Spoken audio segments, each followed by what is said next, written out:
Hi friends, ಸ್ಮಯ ಕಲಿಕೆ ಚಾನಲ್ಗೆ ಸ್ವಾಗತ. ನನ್ನ ಒಂದು ಹೊಸ ವಿಡಿಯೋಗೆ ನಿಮ್ಮೆಲ್ಲರಿಗೂ ಸ್ವಾಗತ ಸುಸ್ವಾಗತ. ಈ ವಿಡಿಯೋದಲ್ಲಿ ನಾನು ಡೈಮಂಡ್ ಶೇಪ್ನಲ್ಲಿ ಹಾಕಿರುವ ಬ್ಯಾಸ್ಕೆಟ್ನ ತೋರಿಸ್ತಾ ಇದ್ದೀನಿ. ಅದಕ್ಕೂ ಮುನ್ನ ಇನ್ನೂ ಯಾರೆಲ್ಲ ನಮ್ಮ ಚಾನಲ್ಗೆ ಸಬ್ಸ್ಕ್ರೈಬ್ ಮಾಡಿಲ್ವೋ ಅವರು ಸಬ್ಸ್ಕ್ರೈಬ್ ಆಗಿ ಅಂತ ಹೇಳುತ್ತಾ ಈ ವಿಡಿಯೋನ ಸ್ಟಾರ್ಟ್ ಮಾಡೋಣ ಬನ್ನಿ. ಈ ಬ್ಯಾಸ್ಕೆಟ್ ಬಂದು ನಾವು ದೇವಸ್ಥಾನಕ್ಕೆ ಹೋಗುವಾಗ ತೊಗೊಂಡೋಗುವ ಬ್ಯಾಸ್ಕೆಟ್ ಇದು ಡೈಮಂಡ್ ಶೇಪ್ನಲ್ಲಿ ಹಾಕಿರೋದು. ಹಾಗೆ ಈ ಬ್ಯಾಸ್ಕೆಟ್ನ ನಾನು ಒಂದೇ ಕಲರ್ನಲ್ಲಿ ಹಾಕಿದ್ದೀನಿ. ಇದನ್ನು ಕ್ರಾಸ್ ಕಟ್ ಬ್ಯಾಸ್ಕೆಟ್ ಅಂತಲೂ ಕರೀತಾರೆ. ನೋಡಿ ಒಳಗೆ ಹೇಗಿದೆ ಅಂತ. ಬೇಸ್ ಬಂದು ಬಾಕ್ಸ್ ಶೇಪ್ನಲ್ಲಿದೆ ಈ ಬ್ಯಾಸ್ಕೆಟು. ಹಾಗೆ 4 ಕಾರ್ನರ್ನಲ್ಲಿ ನಾನು ಬಟನ್ಸ್ ಹಾಕಿದ್ದೀನಿ. ನೋಡಿ ಹೇಗಿದೆ ಅಂತ.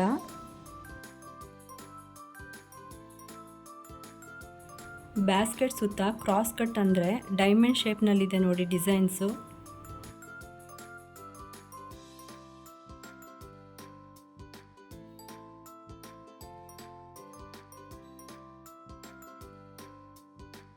ಹಾಗೆ ಬ್ಯಾಸ್ಕೆಟ್ ಮೇಲೆ ಡೈಮಂಡ್ ಶೇಪ್ನಲ್ಲಿ ಇದೆ ನೋಡಿ.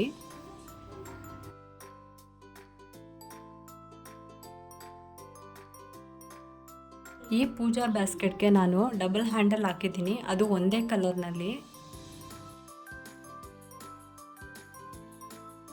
ಪ್ರತಿ ಟೈಮ್ ಕೂಡ ನಾನು ಪೂಜಾ ಬ್ಯಾಸ್ಕೆಟ್ಗೆ ಡಬಲ್ ಕಲರ್ ಯೂಸ್ ಮಾಡಿ ಹಾಕ್ತಾ ಇದ್ದೆ, ಬಟ್ ಇದಕ್ಕೆ ಒಂದೇ ಕಲರ್ನಲ್ಲಿ ಹಾಕಿದ್ದೀನಿ.